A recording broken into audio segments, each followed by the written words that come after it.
business? Nakita ko eh. Pera yun eh. Ano yan? Pautang sa Bombay. Sa Bombay. Eh bakit nakalagay dito sa envelope? Thank you very much for your support from Senator Amanda. Teka lang. Nagre-react ka. Bombay naman si Senator Amanda. Amanda kaya ngayon.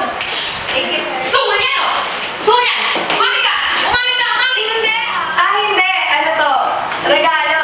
Close kami ni Senator eh. LOL! Sino niloko mo? Close kayo ni Senator? Sabihin mo! Suhol yan! Huwag ka na suhol? Bus ka na. O ano, sige na, suhol na to. Tumatanggap ka na suhol! Hindi ko maalam na masama yan! Hindi ko maalam na binibigay sa'yo! Galing sa sarili busa natin! Bakit? Hindi ko naman siya ipoboto eh. Tsaka alam mo anong tawag doon? Blessing galing kay bro. Mabait daw kasi ko eh. Ikaw? Mabait? Nako! Bahala ka! Hindi ka naman nakikinig eh! Kakarmali ka din! Diyan ka na! Wala talagang discard tong si Avery.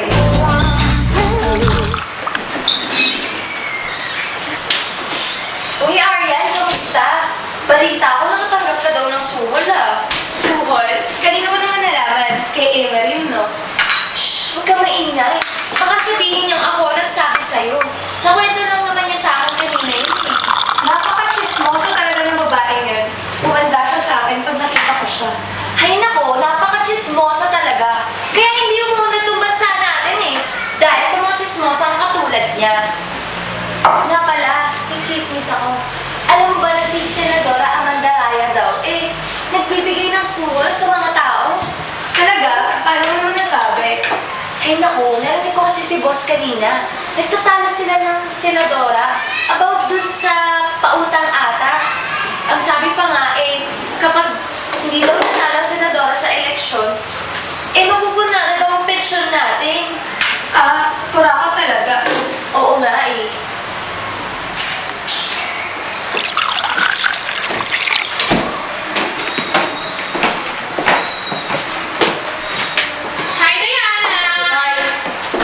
Uy, Diana, ano mo na ba yung balita? Anong balita? Si Ariel daw tumatanggap ng suhol para iboto si Senador Amanda Raya. Siyempre, alam mo naman yung mga Pilipino. Basta may datong parang asong sunod ng sunod.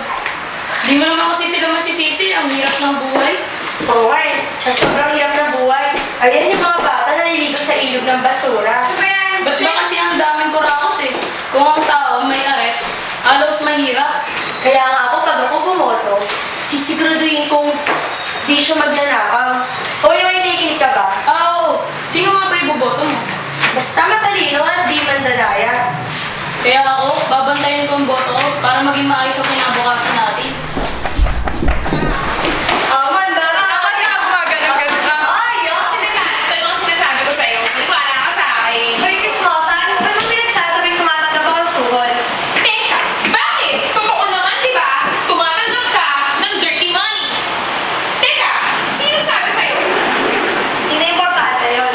Kaya hindi mo na rin Pilipinas eh. Dahil sa mga katulad mong chismosa.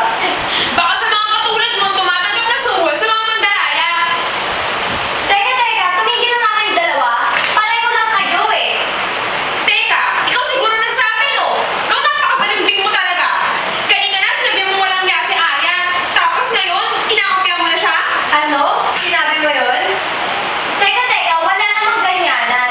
Bakit yung dinadamay dito? Kasi, balimbing ka! Kasalanan nito pareho eh. Kung hindi kayo nagtasalita ng kung ano-ano sa likod ng bawat isa, mga pakitang tao. Kung ako'y nagganang magalit. Ano ba? Ano ba ang kamuluhan niya na magsipasok ka kayo sa opisina ko? Opo, boss.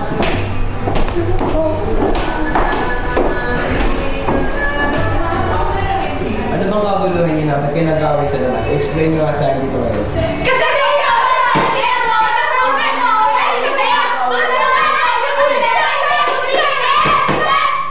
Nakakaya sa bisita natin, oh.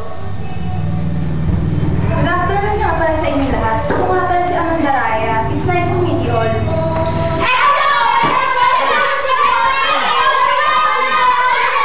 Ay, wait na lahat. Ako kuyugin niyo yan.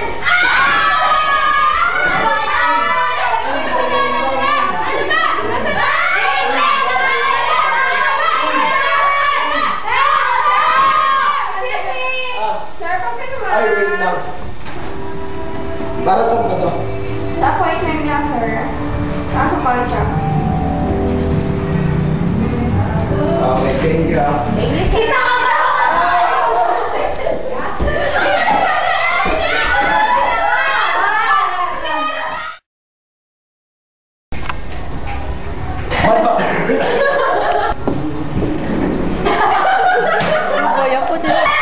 Oo, alaws mahirap. Wait lang. Ba't namin ko nag-go? Madali go.